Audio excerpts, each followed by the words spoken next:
Hello students, I'm Aanchal Sharma, your educator. So we all know that we have been coming together and discussing the concepts related to the different topics and different units for your UGC NET exam.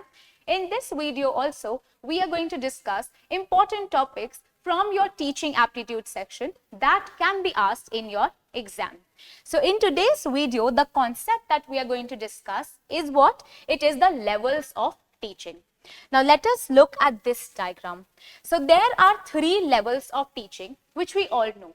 The first is the memory level, then there is the understanding level, and then we have the reflective level. So we should know that who all are the proponents of these level as well. In the comment section, you also have to tell me the proponents. So who is the one who started to talk about memory level? Who is the one who started to talk about understanding level, and who talked about the reflective level? But the continuum of the teaching learning process was given by this person called Biggie. So this Morris Biggie said that yes, there are three levels of teaching, but there is a continuum of teaching also, and it's itself a PYQ. So the level that is the continuum of the levels of teaching is the development level called as the autonomous development. So this is the level where the child is very ego-centered and they're only thinking about themselves and are fully dependent on someone else. But they do feel that they are right and they know everything. So it's a very negative kind of level, and there is negative education that happens at this kind of level. Now let us move further. After this level of development, now you cannot say that this is a level of teaching. There are only three levels. This is a level of development. So after this development level of autonomous development, where negative teaching was happening and the student was thinking that they are only good and it's a very egocentric section or a session, what happened? Let us move further to the other levels. We have memory level, understanding level, and reflective level. So these are the three levels. We start with the memory level, then we go to the understanding level, and then we attain the reflective level. So directly you cannot attain the reflective level, which means that the hierarchical structure of going from one level to another is very important. Now let us study about the first level, that is the memory level. The memory level is also called as the thoughtless teaching level. This is a level where cramming and rote learning is at the basic focus of the teacher, and the center of this level is the teacher. So this kind of teaching is teacher centered rather than student centered. Then we have the understanding level. This is a thoughtful level of teaching, and at this level teacher is there at the center and the student is also there, and then they share the position. So sometimes you feel the teacher is at the center, sometimes the student is at the center. Then becomes the reflective level, which is the uppermost level, and here you are the most thoughtful, because here you are doing what? You are doing heuristic learning given by Armstrong. You are doing what? You are attaining the level where you are reflecting on the things. It's a problem solving level. Now let us see the description. So what is memory? Memory is the ideal revival of the objects of the past experiences. And in this memory level, as much possible evidences that are there, you have to connect all the schemas and remember what is important for you. So this is the original manner of studying. So the memory level, according to Morris L. Biggie, he is the person who gave the continuum also. It is an act which is supposed to embrace all the factual materials to the memory and nothing else. So all the factual memories are stored and are learned at this level. The teacher is asking you in this classroom stage to learn and cram and to do what? To rote learn. So this definition conveys that the classroom task at the memory level, the teaching is confined merely to memorization of the facts or associations related to the content and the subject.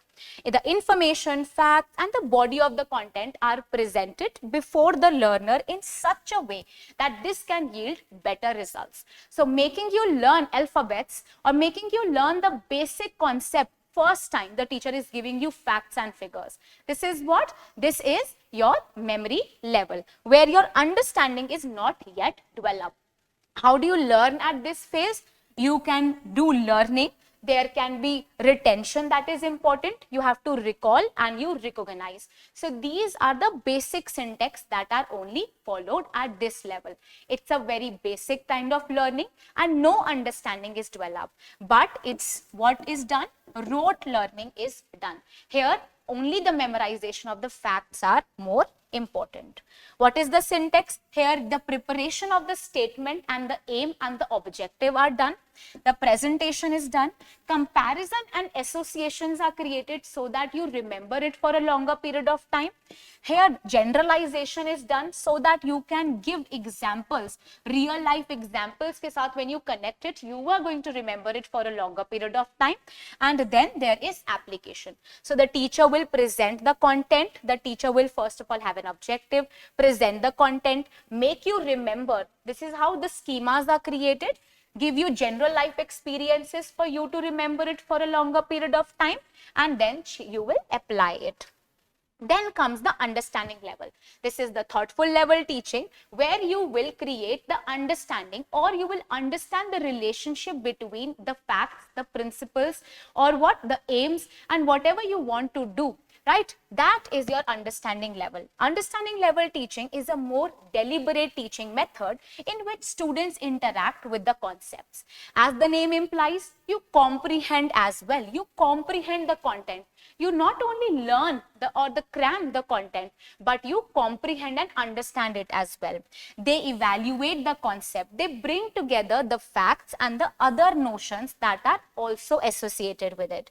It is Morrison who is the exponent of the understanding level. So if I already have given you this information, let me tell you who is the one who talked about your understanding level. It is Morrison. Herbert is the one who talked about your memory level, and it is Hunt who talked about your reflective level. Now let us move forward. There is one syntax. First of all, there is exploration that is done. Then there is presentation. Then assimilation of the data is done, and then organization of the data is done. To understand something, the teacher will help you explore the things better, will present the content, there will be assimilation, you will assimilate the things, and then you will organize the data. Then what happens? Then we land up to the reflective level. The reflective level is the last level. It is talked by Hunt. He is the proponent. The reflective level of teaching is also known as the introspective level. You reflect on something. That means looking back, this is the reflective level. You hunt for something new. You hunt for problem solving. So this is also a level of problem solving, also called as a introspective level. This is the most advanced level of teaching and learning method. It is highly thoughtful and useful. This is a method in which you foster the art of problem solving. You learn the ability of problem solving. The attainment of the knowledge at the memory level and the understanding level are essential for moving at this level. Also, it is the highest level, and you learn the art of critical thinking at this level. The pupils occupy the primary position. It is the pupil who is at the center, and the teacher is the one who is passive here. The learner achieves this level only after they have attained the memory level and the understanding level. At the reflective level, teaching is done to the learners by what? They learn how to solve the real life problems and situations. At this level, the problem is identified, defined, and the solution is found. So it is a problem solving position. And what happens? It is on the learner choice. Either he can attend the class or neglect the class. It is the learner who is going to take the decisions. You already know what to do. The students have their own original thinking as well at this level. At this level, the student is made to face the real life problems and real life problematic situations. The student, by understanding the situations, will now form a critical understanding, a critical ability, and will succeed to solve the problems. At this level, what will happen? You will understand how to look at the problem, you will identify, you will define, and you will find solution. So what is happening? The students' original thinking and creative abilities are catered. The role of the teacher at this level is very democratic, while at your memory level, the teacher is autocratic in nature. She is the one who is at the power. She is the one who is at the center. And at the understanding level, she is one, she and the student both are going to take part. But here she is very democratic in nature, right? So the teacher won't force you to gain the knowledge, but what is happening here? Intrinsic motivation is developed. Now, what is intrinsic motivation and extrinsic motivation? Another PYQ, they have asked this before. Intrinsic motivation is when you are highly motivated from your inside only to attain the things you want to do, while extrinsic motivation is done at the memory level, where the teacher has to force upon the facts and the figures and has to motivate you to study. This is what? This is the basic difference between intrinsic and extrinsic. This also comes, with the concept of locus of control. In your reflective level, your locus of control is inside you. You are very much motivated to do things on your own. The role of the students is quite active at this level. And at this level, your original imagination is developed. So what is happening? You first of all, you teach, you self-assess, you consider, you practice. There will be teaching, self-assessment, you consider the thing and you practice. This is the reflexive level. Now, what all are the focus of this level? You focus on the development of insight, critical thinking, independent original thinking and making decisions. Here what is happening? There is a problematic situation. You create a hypothesis and what will happen? You verify the hypothesis and the result is derived. So you derive to at a particular point and you problem solve it and find the solution on your own. Now this is one question that has been asked and and you have this right in front of you. Let us read it and then we'll see the answer. Which of the following is and are the features of reflective level of teaching? Students learn by understanding the facts and information. Teaching is nothing but learning the subject by rote. Development of a problem solving ability. The students' original thinking and creative abilities develop, and the pupils are kept in strict discipline and cramming is initiated. So what do you think would be the correct answer? So let us solve it right in front of you. Let us solve. The students learn by understanding the facts and figures is the understanding level. Then what is happening? The students, the teaching is nothing but learning and it is done by the subject matter and you are doing what? You are doing rote learning. This is done at the memory level. That means A and B won't be there. Then comes the development of problem solving ability. Yes, you need to develop the problem solving ability. That means this will be your reflective level and the students' original thinking is also there. So when you have your original thinking, that means this will also be your reflective level thinking. But the students are kept in strict disciplines. This is again done when?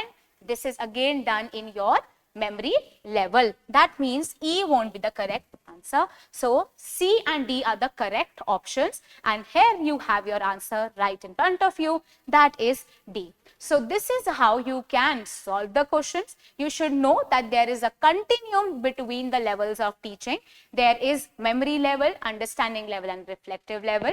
And there is this autonomous stage of development also where negative education is happening. So I hope I made the concept clear to you. If not, you can write it in the comment section. I'll surely reply to you. Thank you.